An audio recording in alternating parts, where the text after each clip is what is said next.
বিশ্ববাজারে অস্থিরতা ও যুদ্ধ পরিস্থিতির প্রভাবের কারণে জ্বালানি তেলের সরবরাহ সংকটে দীর্ঘদিন ধরে ভোগান্তিতে রয়েছে বাংলাদেশের সর্বস্তরের মানুষ।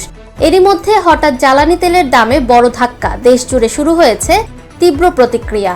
আর এই নতুন দাম কার্যকর হয়েছে 19 এপ্রিল রাত 12টা থেকেই।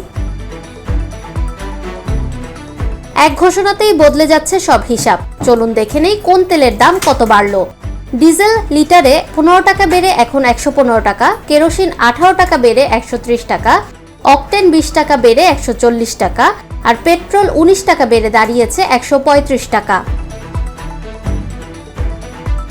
এই সিদ্ধান্তে শুরু হয়েছে তীব্র সমালোচনা। জ্বালানি তেলের মূল্য বৃদ্ধির ঘোষণার পরপরই জামায়াত আমির জ্বালানি তেলের মূল্য বৃদ্ধিকে মরার উপর খাড়ার ঘা দাবি করে তার ব্যক্তিগত ফেসবুক পেজে একটি স্ট্যাটাস লিখেছেন। তিনি লিখেছেন, বিশ্ববাজারে যখন জ্বালানি তেলের দাম কমে আসছে, তখন বাংলাদেশের দর সমন্বয়ের নামে আগামীকাল থেকে জ্বালানি তেলের দাম বাড়ানোর ঘোষণা দেওয়া হয়েছে।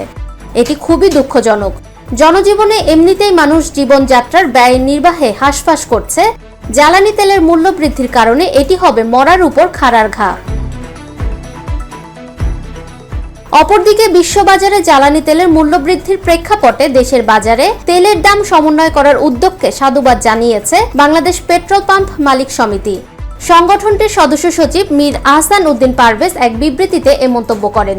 তিনি বলেন, আন্তর্জাতিক বাজারের সঙ্গে সামঞ্জস্য রেখে জ্বালানি তেলের মূল্য নির্ধারণ একটি সমোপযোগী সিদ্ধান্ত। এর ফলে বাজারে তেলের কৃত্রিম সংকট ও মজুত প্রবণতা কমে আসবে বলে তিনি আশা প্রকাশ করেন। একদিকে জ্বালানি তেলের মূল্য বৃদ্ধিতে সাধারণ মানুষের ব্যয় বেড়ে যাওয়ার আশঙ্কা, অন্যদিকে বাজার স্থিতিশীল রাখার প্রয়োজনীয়তার কথা বলছে সংশ্লিষ্ট মহল। এই বাস্তবতায় পরিস্থিতি কোন দিকে এগোবে তা এখন নির্ভর করছে সময় ও নীতিগত সিদ্ধান্তের ওপর। ফাহমিদা বিনতে আনোয়ার, নিরপেক্ষ। নিরপেক্ষ, সত্য প্রকাশে আপোষহীন।